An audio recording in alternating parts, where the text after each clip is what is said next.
Hi friends, welcome back to my channel. ಇವತ್ತು ಒಂದು ಕಡಲೆ ಗ್ರೇವಿ ಹೇಗೆ ಮಾಡೋದು ಅಂತ ನೋಡುವ.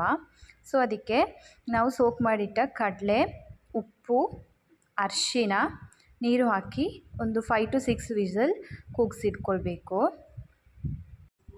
ಇದಕ್ಕೆ ಆನಿಯನ್, ಒಂದು ಬಿರಿಯಾನಿ ಎಲೆ, ಒಂದು ಪಟ್ಟೆ, ಮತ್ತು ಶುಂಠಿ ಬೆಳ್ಳುಳ್ಳಿ ಪೇಸ್ಟ್, ಕರಿಬೇವು, ಹಸಿಮೆಣಸು ಬೇಕು.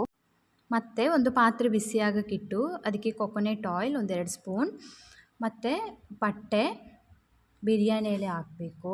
ಮತ್ತು ನಾವು ಕಟ್ ಮಾಡಿಟ್ಟ ಈರುಳ್ಳಿನೂ ಹಾಕಿ ಚೆಂದ ಫ್ರೈ ಮಾಡಬೇಕು.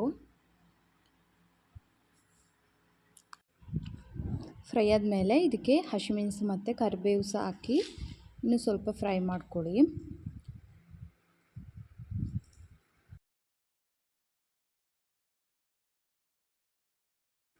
ಮತ್ತು ಇದಕ್ಕೆ ಶುಂಠಿ ಬೆಳ್ಳುಳ್ಳಿ ಪೇಸ್ಟ್ ಕೂಡ ಹಾಕಿ ಚೆಂದ ಇದನ್ನ ಫ್ರೈ ಮಾಡಿ.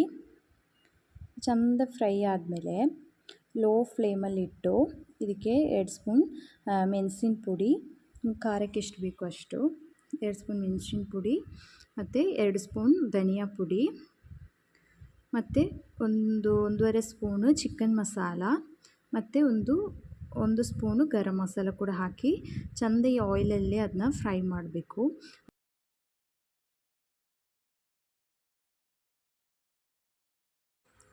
ಚೆಂದ ಫ್ರೈ ಆದಮೇಲೆ ನಾವು ಬೇಯಿಸಿಟ್ಟ ಕಡಲೆ ಮತ್ತು ಅದ್ರ ನೀರನ್ನ ಅದರಲ್ಲೇ ಹಾಕಿ ಚೆಂದ ಮಿಕ್ಸ್ ಮಾಡಿ, ನಿಮಗೆ ಎಷ್ಟು ಬೇಕು ಅಷ್ಟು ರುಚಿಗೆ ನೋಡಿ ಉಪ್ಪು ಹಾಕಿ ಚೆಂದ ಮುಚ್ಚಿ ಬೇಯಿಸಿದರೆ ಆಯಿತು.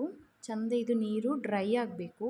ನೀರು ಸ್ವಲ್ಪ ಡ್ರೈ ಆದಮೇಲೆ ಇವನ್ನ ಸರ್ವ್ ಮಾಡಿ, ಕೊತ್ತಂಬರಿ ಸೊಪ್ಪು ಕೂಡ ಹಾಕಿ ಸರ್ವ್ ಮಾಡಿದ್ರೆ ಸೂಪರಾಗಿರುವ ಕಡಲೆ ಗ್ರೇವಿ ರೆಡಿ ಆಗುತ್ತೆ. ಈ ಗ್ರೇವಿ ಜೊತೆ ನೀವು ಚಪಾತಿ, ಪೂರಿ, ಅನ್ನಕ್ಕೆ ಕೂಡ ನೀವು ಸೇರಿಸ್ಕೊಂಡು ತಿನ್ಬೋದು. ಸೂಪರ್ ಟೇಸ್ಟಾಗಿರುತ್ತೆ. ನೀವು ಒಂದು ಸರ್ತಿ ಮನೇಲಿ ಟ್ರೈ ಮಾಡಿ ಹೇಗಿತ್ತು ಅಂತೇಳಿ ಕಮೆಂಟ್ ಮಾಡಿ ತಿಳಿಸಿ. Okay, thank you.